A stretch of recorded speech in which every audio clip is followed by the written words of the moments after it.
Hey, I guess this has started. First of all, let me say Happy New Year, everybody. Can you believe it's a new year?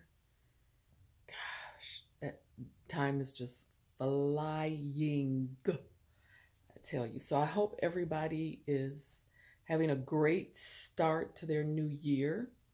I wasn't sure what I was going to title this video, but I guess I'm going to title it, Hey, sis, are you going through this?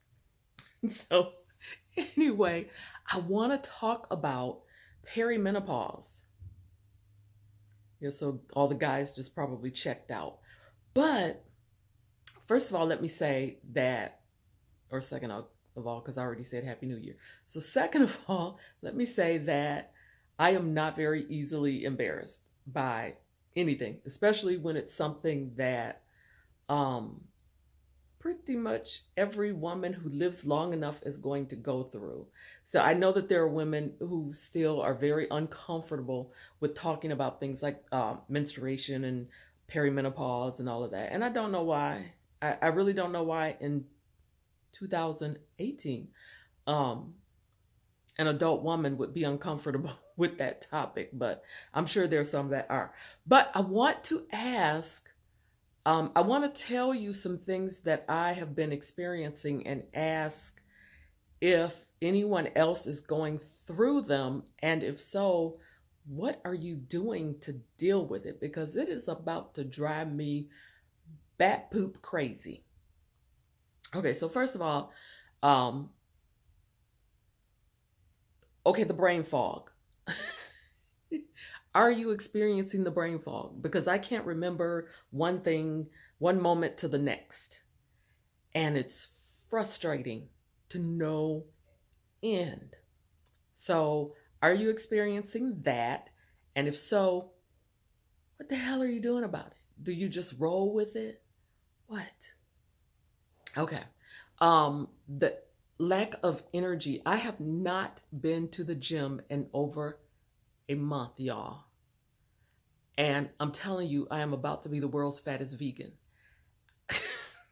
Because for one, I haven't been to the gym. And secondly, I discovered regular Oreo cookies are vegan friendly. Yeah. So anyway, that's one of the things that I've been experiencing. Yeah, the brain fog and no energy. I guess that's two things. Okay. So um yeah, let's can we talk about it? Please, can we talk about it? Um so let me tell you about this experience I had that just annoys me, just really makes me angry to this day. I know I got to let it go, but it really ticks me off. First, okay, let me say this. I don't have health insurance, and I don't qualify for any kind of assistance for medical care where I live. So my medical care comes out of my pocket, and it can be expensive. So I am not one of those people that just shows up at the doctor's office willy-nilly just because my toe feels funny or something.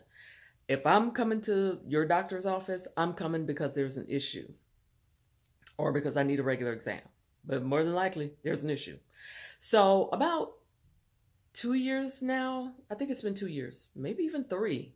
Anyway, when I first started having some perimenopausal symptoms that were really starting to bother me, I'd done some research and found out that there's a blood test that can be done that will test the levels of your hormone so that you'll have a better idea as to whether or not it actually is perimenopause that you're going through. So I went to this doctor. I had never been to this doctor. No, that's not true. I had been to this doctor before.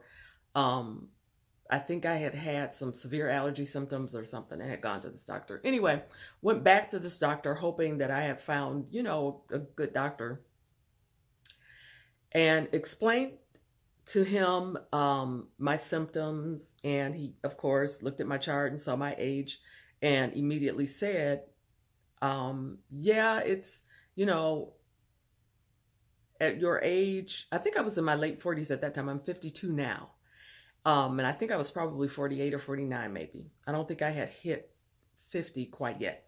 So he said, yeah, because of your age, we can, pretty much be comfortable with the assumption that you're starting to go through perimenopause. So I said, okay, well, I've had symptoms of perimenopause for years. Actually, the first symptom of perimenopause that I ever experienced was a severe hot flash.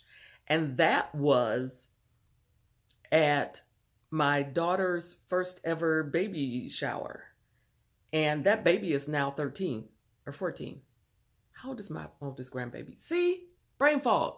But he's 13 or 14. So that first symptom, if it was actually a symptom of perimenopause, showed up way back then.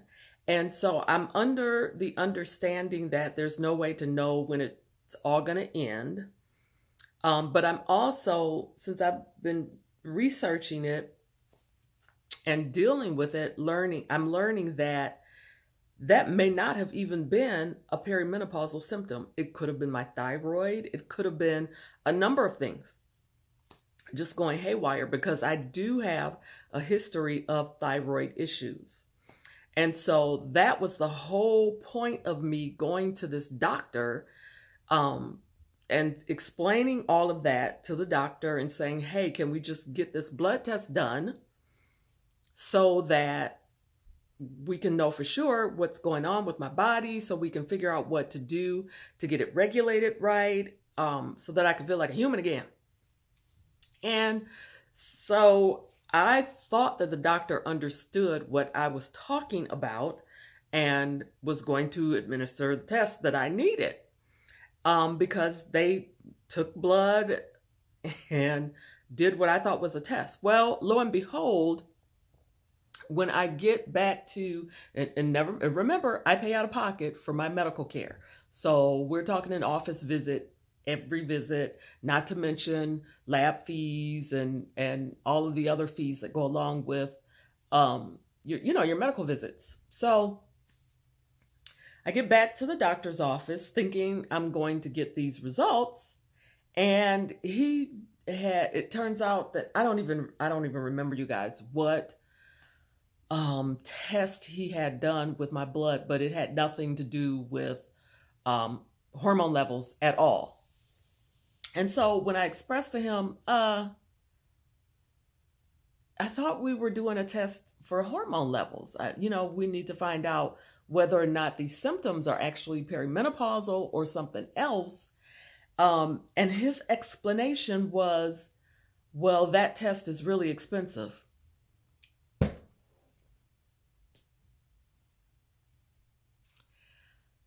Okay, but I paid for the test. You couldn't tell me then, when you were saying to me that we're going to do this test, that particular test is expensive. This is what it costs, and let me decide whether or not I wanted to pay for it, instead of, having your nurse come in and put a hole in me and take my blood and then having me wait. Now I got to go and have it done. I was ticked. I will never, ever, ever go to that clinic, doctor's office ever again. It's in Columbus, Georgia. I'm not gonna say what it was. My friends know what it was, and they won't go because a couple of them had bad experiences there too. But I'm like, really? Like, do you think I'm an idiot or something? What is up with that?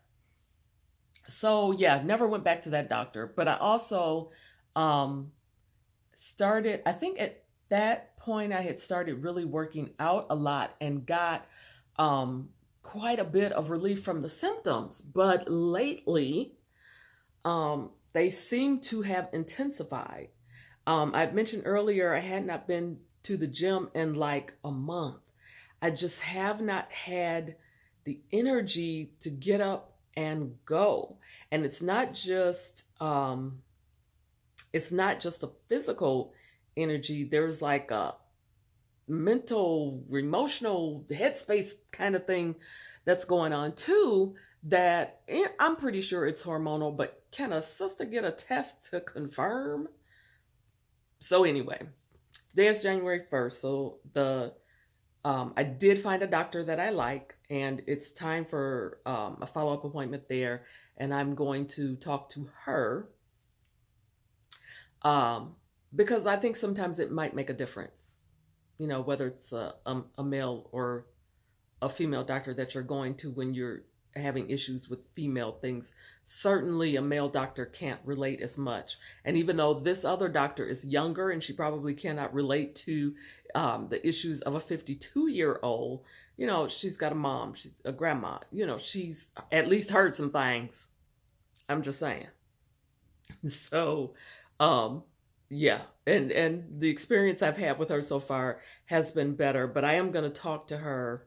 I'm going to schedule the appointment tomorrow and talk to her about having that hormone level test done, because I need to know what's going on, because it's one thing for some physical issues to be happening, but when it starts getting to the head, I'm like, okay, wait a minute. We need to get something dealt with. Can you tell my voice is deeper? I don't know. I don't know why. Like, I don't have a cold or anything. Oh, it's my allergies. It's my allergies. That's another thing. My allergies have cranked up a notch too.